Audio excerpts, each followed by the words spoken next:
to CRE8, and thank you for being with us. Please introduce yourself, tell us your name and what kind of art that you do. My name is Paul Montelongo. I go by CRE8 Design. The type of art I do is photography, Photoshop, and a little bit of freehand. Also, once I get a piece done on canvas, I go and add acrylics to it. So wow. Since it's everything's digital, I try to add some, I guess, highlights to a piece that I expand on the canvas. So this way it's able to be like original. So not so much like a reprint. So this is one of your amazing pieces, and this is, so incredible and so striking. So just to kind of like hone in on your process, so you actually take the picture of the model, I'm assuming? First starting out doing this, all I had was family and stock images.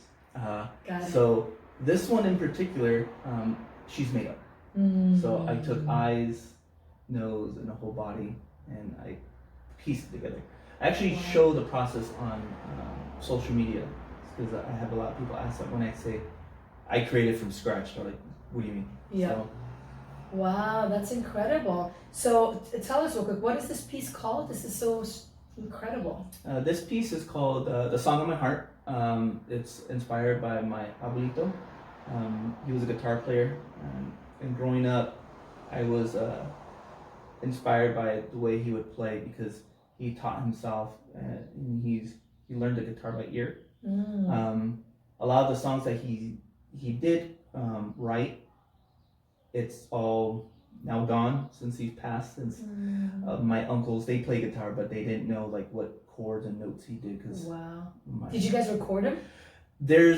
I believe there's two that have recordings of him. I think neither my aunt or my uncle, but each time I bring it up, it's like they forget, which is kind of sad. So, but I've been looking for a videotape I did of him for some reason. I recorded him and just asked him to talk, and I don't speak Spanish, as I get a lot of lip for it. Apologize, but I asked him, go ahead and speak Spanish, because my whole thing was, okay, this gives me incentive to learn. I could pick up little small things, and he did the whole interview in English, and I learned a lot of stuff that I didn't know. Like he worked at a butcher place, and the odd jobs that he did. So it was inspiring. So a lot of my pieces, I try to incorporate that, like a theme or inspiration, and not just make it personal art. Yeah. Right, of course, absolutely. So did you go to school to know how to do all this, or were you were born knowing how to draw and paint and do acrylics? Well, it's funny because I guess you know how they say you get your talents from your parents or your grandparents. My grandfather, he's an artist, a beautiful photographer. He does a lot of watercolors. My mother is also an artist. She's a ceramics. Wow. So she bakes them and stuff like that? Yeah, she does that. Yeah. Yeah. So she has her kiln at home and all that. Wow. And she paints and she draws, and it's always a little kind of like inside joke with our family, because my grandfather will say, "Oh, he got it from our family," and my mom will say, "Oh no, I got it from me." But that's cute. But yes, I drew a lot growing up, but it wasn't until college that I started dabbling with digital art. And it was just by chance that I took a class, and I was going off of what was being asked, because a lot of the assignments were simple stuff, but I took what they were requiring and kind of added drawing, because I knew you could scan stuff in. So I was trying to play around with it. So from there, it just kind of like ballooned. But and this is the type of art I definitely like. Since I've had the pleasure to get to know you, this is definitely the type of stuff that you do. Yes. Kind of taking this whole, like you were saying earlier. Sorry that we have to redo this because I messed up in the beginning. So anyway, you were saying that you take something that is very precious and beautiful, and then you or something that is broken actually, and you find the beauty in it, and that's clearly in every piece of yours. Oh yeah, definitely. Because finding my, I guess my own style as an artist, I wanted something to, I guess, resonate with for myself, because it comes as an artist where it's like I want everyone to like my stuff, but you know, in reality, you know that not everyone's gonna like what you put out. And as an artist too, I didn't want to, I guess, water down my creativity. Yeah. And kind of like, okay, I want people to accept it. Yes. And it's funny, my first piece I ever did, it's called Red Heart. And it has the woman, but you can see a skeleton on her face where she's missing an eye. And there's a red heart and the flower, little birds on their shoulder, and then there's life growing out. And it's off-putting for some people, but my whole take on that piece is finding that mesh of distress and beauty, and finding that right fit for it. That's interesting, because I was going to ask you actually if you feel like you found the right equilibrium of obviously selling, because you know you want to make a living, but also kind of being true to yourself. And you know, like seeing this, like I don't even have to ask, I feel like from my perspective, if you feel like this is authentically you, I feel like you have this really cool kind of found this medium where it's very beautiful, aesthetically gorgeous to the eye, but yet it still kind of has that, you know, that raw quality where you're like, okay, clearly not everything, you know, is perfect. Yes, and I try to shy away from that, where perfection, because you know, it'll be like years for me to put out just one piece if I were to stick with that. You know what I mean? So no, it's not perfect yet, but no, it's for myself. It's rewarding, especially when I put it out there and someone stops and sees it and they're like, oh, I can relate to that, or they see something that I didn't see, which is great, because I don't want to be able to say, no, this is the way it's supposed to be. Right. You're going off. But no. No, I know, I hear you. So then you print it, and then when you see something, you do embellish it with your own hand. Yes. Yeah. So because everything's done in Photoshop. So I just started using an actual pen on the computer. I was just using the mouse for a long time, and a lot of artists that do digital, you know how painstaking that is. But I started doing that, and it's a world of difference. Oh, I bet. Yeah. You can probably get so precise. Oh, yeah. Like you're actually really painting, right? Yeah. And it's funny because I was arguing about it before. I was like, I'll just stick to what I know best. Yeah. It's like, why change? And then as soon as I started doing it, I'm like, oh my gosh, why didn't I do this before? This helped me so much. That reminds me of the BlackBerry days when everybody had Blackberries and they're like, I'm never switching to an Android. And now it's like, what was I thinking? Yeah, no. Technology is incredible. It really, I mean, we've come a long way. Oh, yeah. Where we can, you know, make this incredible stuff all by computer. Yeah. Yet it looks so authentic and beautiful, and this is very you.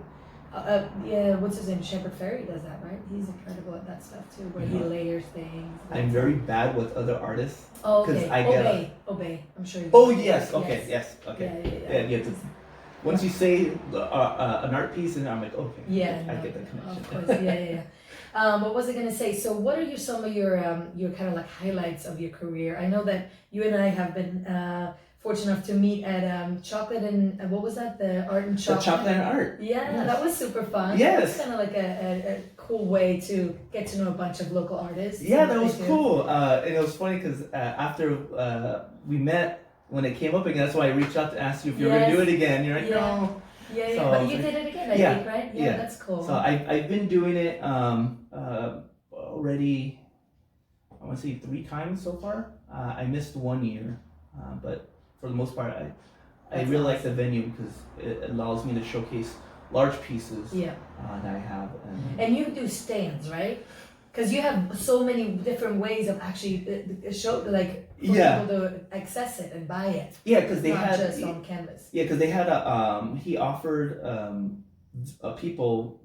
artists to have a vending spot. So I took advantage of that. And, you know, had 4x6 postcards, 5x7s, and different sizes because I know not everyone has enough wall space for. And now you do clothing as well. I saw that you're printing it on shirts and stuff like that. I'm starting to do it again. I did some shirts, a trial run because a lot of people were asking, can you have shirts? I'm like, no, I don't. But I jumped in, I did it. It was a learning curve to figure out what material and sizes that people wanted.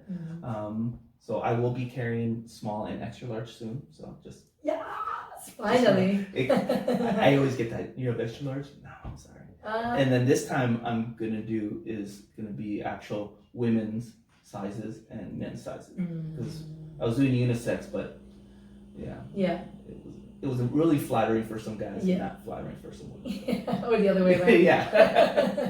That's amazing. So if you don't mind, I always kind of like to ask this question because we obviously always like to hear artists succeed and what they do, and it all looks so perfect on the outside.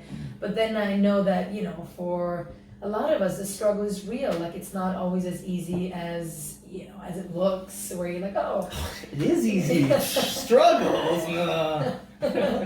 No. Yes. I'm still going through struggles. As an artist, it's disappointing when you go to events and you don't sell anything. Yes. And it's kind of like, did I make the right decision to do this? Yes, that's every time. You're like, that's the moment where you're like, do I keep going or do I fucking throw myself off a cliff now? Yeah. Fuck. The way I approach it, I think of it as fishing.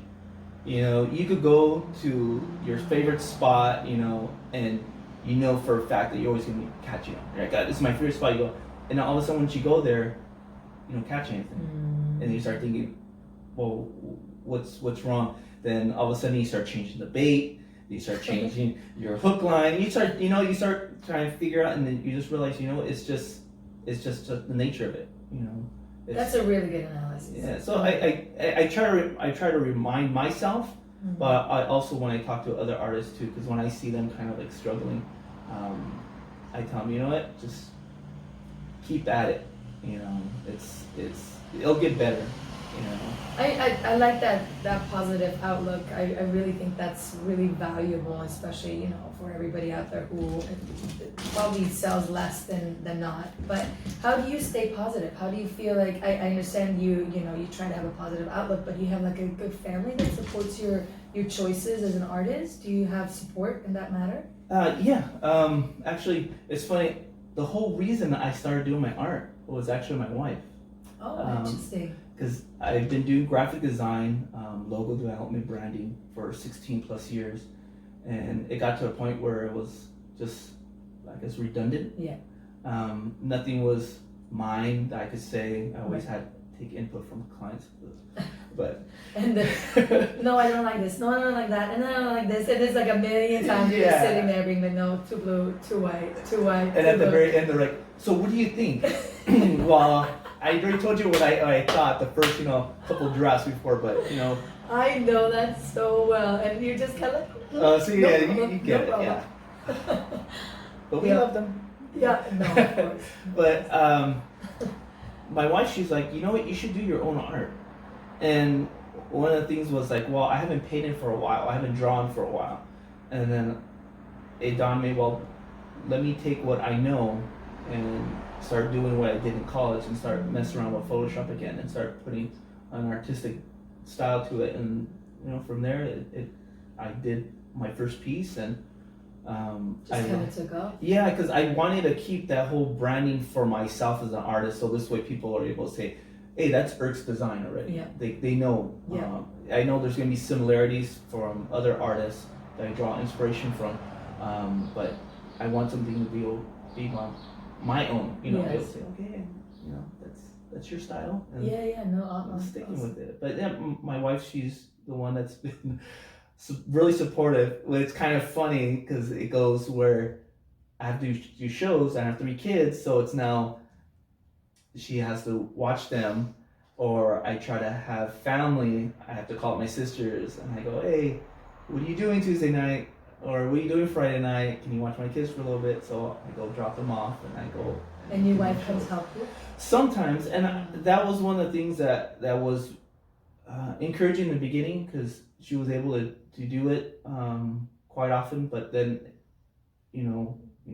life, and it kind of left it where, okay, if I'm gonna keep doing this, is the reality of it, I can't rely on other people. Yeah.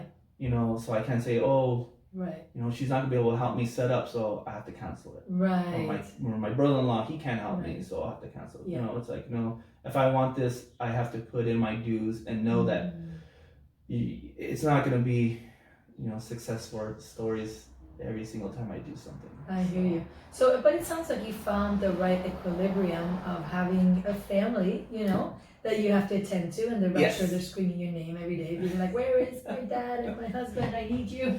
And you're kind of juggling your career and the things, but also becoming self-sufficient where you can say, you know what, I got this, and I'm all the way in. Yeah, and it's on top of that, you touched on, it made me remember my wife. She brings up, she tells me to keep doing it, because I'll tell her when, you know, I'm like, oh my gosh, I'm upset, and she's like, oh, I haven't done this yet, I haven't reached this point, and she tells me, and she reminds me, you know what, you have your kids looking up at you, you know, and your nieces. This is good for them to be able to see. It's like, you know, it's not always going to be easy the way it you know, the world, you know, plays it to be. The way it looks like. Yeah, like cut off all that bad stuff. Just focus on the highlights. But it's great now. My son, he's 14. He's going to go into high school, and a lot of his friends, they follow me, which is kind of funny. That's but cool. He I've done like 2 or 3 custom shirts for myself, and he wears them to school. Oh, so wow. yeah, which is cool. So he's my little prodigy. Yeah. He little walking billboard. Yeah, so which is cool because he amazing. creates too, so which is awesome. And that's the one thing I don't ever want to do is limit what other people are doing, because people are creative in their own right, you know. Of course. You know, you don't have to, you know, paint. Yeah. It's like, well, then photography, you know, especially poetry and stuff like that. I always love hearing when parents are really supportive of their children's creativity. I think that's so worth so much, right? Because so many of us are told. I'm one of them that was told, you can never, don't ever even, that's the worst thing you can want for yourself, and we're never going to support you, kind of thing. Oh, no, it's funny because like I mentioned before, well, my grandfather, he's an artist, and when I got into doing digital, it's kind of like that society. I starting off, I was receiving a lot of that, where it's like, oh, so it's not really art, because when you think Photoshop, you think of, you know, just touch-ups and that's it. Yeah. You don't think actual art. Right. And one of the things that kind of like was, well, what can you do with it? And I was like, so it kind of like gave me a little push, kind of go, well, I'll show you what I can do with it. Yes, you know? And you clearly have. And just one last thing real quick, you did this wonderful, amazing thing that I saw online, that you won this competition to be on an actual limited beer bottle can. Well, it's just, you know, you're like, just another compliment. But that was super cool. Oh yeah, and you know, thanks again for your support, and everyone who else voted. Yep. It was cool. It gave me an opportunity to showcase art being on a beer label, and it was cool because it wasn't just a specific, like, it has to be this style. It was kind of like, you have your art, showcase it, and I jumped in for it. And you won. And I won. And it's just limited, huh? I guess so it's not available anymore? No, I have a few cans left. Oh, you do? Yeah, for my personal stash. That, of course. It's like your words. It's kind of like the things that you put it on. And it actually was tasty too, which is... That's a benefit. Yeah, my brother was being a little jerk about him. He was like, well, better hope it tastes good. Because if not, it's going to be a real heavy paperweight. I'm like, nah. But it was good. It was really heavy paperweight. That's awesome. Very cool. So if you don't mind, we're going to move on to kind of like random questions that we usually have people pulling out of the urn, just kind of like to kind of pick your brain and be like, okay, well, what does he think about that? Okay. Pick wisely, because some weird ones in there. I always say that. And then. Okay. Oh, okay. But I picked two. Actually, let me move this so we can see our piece. Okay. What are you passionate about? If you won $1 million, what would you do with it? Oh, this is 2 questions. Oh, 2 questions. Let's do the other one. Which one? With the $1 million one. If you had $1 million, if I had $1 million, be honest. Not like you know, like those Google questions. No. Like if I had $1 million, I'd give it all away and still work at Google. No, you get a boat and never look back. No, honestly, what if I didn't win $1 million, I would actually pay back my family, my mother-in-law, and also my parents. You know, because they've contributed a lot. You know, and Helping you dream. yes. Oh, that's so wonderful. How cool is and that? it's great having that because Yeah. I hear a lot of people, a lot of artists, you know, just like you mentioned Yes. before, a lot of people like they look down on it, kind of like, Yes. so when are you getting a real job? Yeah, exactly. When I make it, when I Yeah. become famous. Yeah. But no, if I ever had $1 million, I would really put it back to family. Yeah. Would you still do your art? Of course you Oh would. yeah, that's one of the things that I would always, because I don't care if I ever win the lotto, but I would push it more. I would want to take bigger risks, and it's. Why don't you? That's what I was gonna tell you right now too. And that was one of the things that I play in my head. It's like, well, why not? And that's one of the things too. I always tell myself, and I tell people, it's like, I don't want to be 80. Yes. And they thinking back, it's like, oh, I should have done this. Yeah. You know. So. Yeah. Because it's usually when people really tap into that, when they pull it all out and like stop putting limits because they're stop worrying about pleasing. Yes. And then they really like bring it all out. That's usually when they really break through. Yeah, it's funny. I'm not sure if you've ever seen that video. I'm pretty sure some of you probably have seen it. It's on TED Talk? It's not TED Talk. It's on YouTube.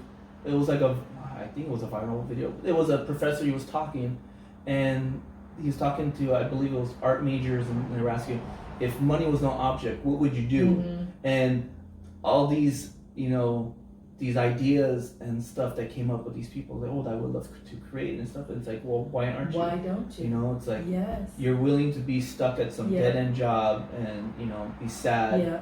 And because there's that underlying comfort and stability in our head, we totally. think. But then it's like, well, you hear people just losing their job, like.